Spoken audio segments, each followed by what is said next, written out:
Bismillahirrahmanirrahim. Assalamualaikum warahmatullahi wabarakatuh. Para peserta didik SMK Karya Guna Bakti 1 yang saya banggakan, melanjutkan mata pelajaran sasis dan sistem pemindah tenaga kendaraan ringan.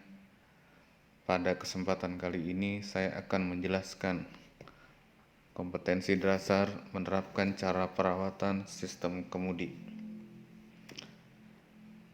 Sistem kemudi seperti kita ketahui bersama, salah satu sistem pada sasis dan pemindah tenaga kendaraan adalah sistem kemudi, di mana sistem ini berfungsi untuk mengarahkan laju kendaraan sesuai dengan keinginan pengemudi. Jenis sistem kemudi terbagi dua. Yang pertama, manual steering, di mana gerakan sepenuhnya dari sistem kemudi itu dilakukan oleh tenaga pengemudi. Jenis yang kedua yaitu power steering, di mana gerakan pada sistem kemudi dilakukan sebagian dibantu oleh tenaga hidrolik.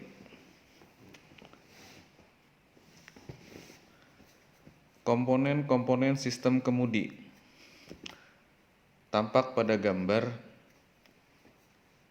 Ada 4 komponen utama sistem kemudi. Yang pertama yaitu steering wheel atau roda kemudi, kemudian steering column, steering gear, yang keempat ada steering linkage. Masing-masing bagian dari sistem kemudi ini akan dijelaskan pada slide berikutnya. Yang pertama, steering wheel atau roda kemudi.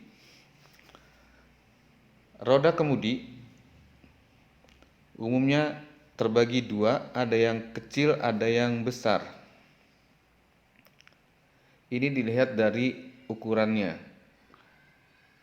Adapun spesifikasi ataupun kelebihan dan kekurangan dari dua jenis ini adalah kalau yang besar, yang pertama yang besar, momen yang dipindahkan ketika pengemudi menggerakkan roda kemudi ini akan lebih besar dan lebih stabil.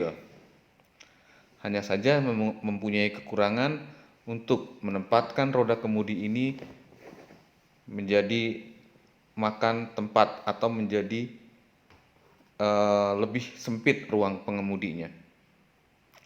Sedangkan jenis yang kedua atau jenis yang kecil ini mempunyai karakter peka terhadap setiap gerakan yang diberikan oleh pengemudi.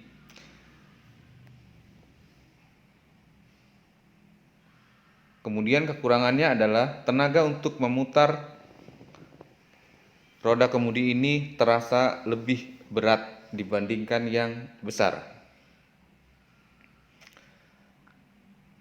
Komponen berikutnya adalah steering gear. Steering gear terbagi menjadi dua. Steering gear yang pertama adalah model rack dan pinion, di mana dua model atau dua jenis dari steering gear ini masing-masing mempunyai konstruksi yang berbeda dan penggunaan pada kendaraan yang berbeda-beda juga. Bagian-bagian dari steering gear jenis atau model rack dan pinion, yang pertama steering wheel, kedua steering column, yang ketiga universal joint, yang keempat housing steering rack, 5 boat steer, 6 tie rod. Nah, bagian dari rack dan pinion itu ditunjukkan dengan tanda lingkaran atau tanda garis merah. Disitulah bagian yang membedakan antara steering gear dengan model yang lainnya dibandingkan dengan model rack dan pinion. Biasanya model rack dan pinion ini digunakan untuk kendaraan-kendaraan bermuatan atau berbeban ringan.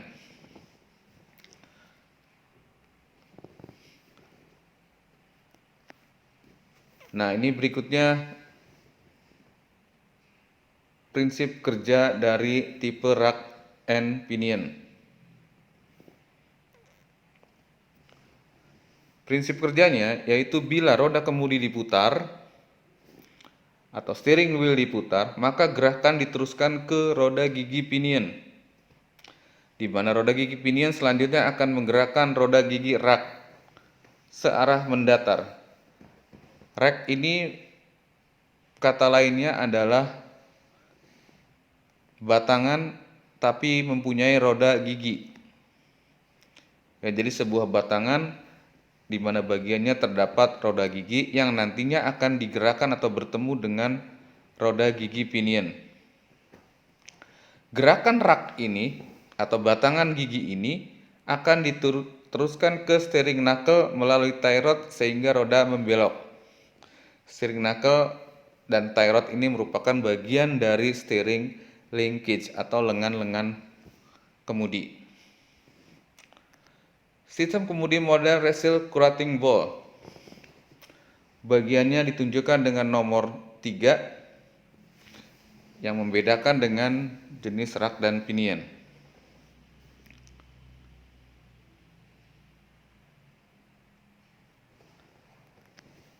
Nah, ini cara kerja atau prinsip kerja dari tipe recirculating ball, ditunjukkan juga dengan sebuah gambar bagian-bagian dalam dari tipe recirculating ball ini.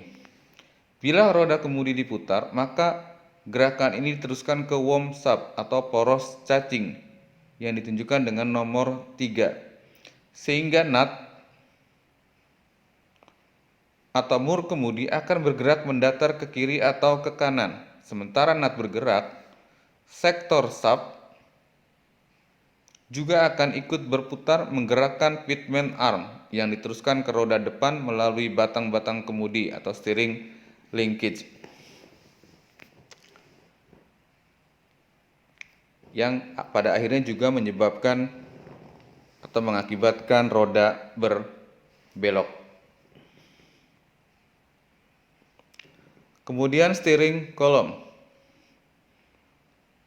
Tampak pada gambar ini bagian dari steering column yang memang terpisah-pisah, di mana terdapat pipa kolom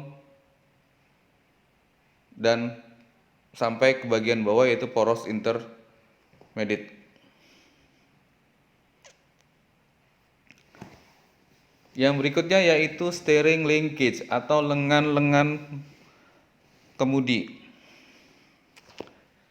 di mana diketahui bahwa setelah gerakan roda kemudi diteruskan ke steering column, kemudian diteruskan ke bagian dari steering gear, maka steering gear nantinya akan menggerakkan pit arm. Jadi pit arm ini nantinya akan bergerak ke kiri atau ke kanan, di mana gerakannya akan diteruskan oleh lengan-lengan kemudi yang lain atau bagian dari steering linkage yang lain sampai kepada tie rod. Tie rod nantinya akan terpasang pada bagian roda sebelah kiri ataupun dudukan roda sebelah kanan, yang mengakibatkan apabila pit arm ini bergerak kiri atau kanan, maka roda pun akan bergerak kiri dan kanan juga.